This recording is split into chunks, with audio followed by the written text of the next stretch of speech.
What's up guys? May bago akong tips akong ituturo sa inyo paano hindi tayo malalaman ng ating jowa or asawa or kabit na naka-online sa Facebook at Messenger. Okay, let's go. Click lang natin guys itong Facebook apps. And then, punta tayo guys dito sa 3 line. Click natin to guys, 3 line sa taas. And then, punta tayo guys dito sa settings or privacy. And click natin to guys, settings. And then, hanapin natin guys sa audience and visibility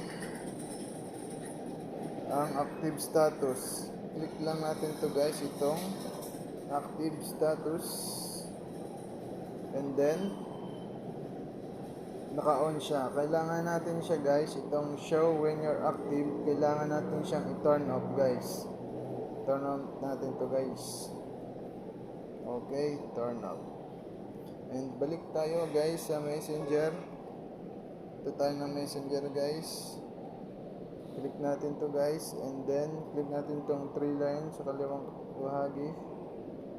And then, click natin tong settings.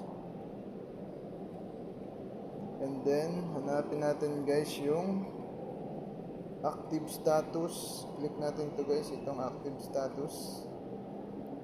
And then, show when you're active. Naka-on siya guys kasi ngayon, kailangan natin siyang i-turn off. Turn off natin to guys. And then, may lalabas dito. Piliin lang natin tong until I change it.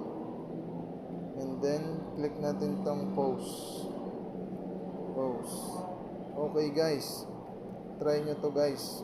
Legit 100%. Kung may natutuhan kayo, please follow, like, and share. Salamat.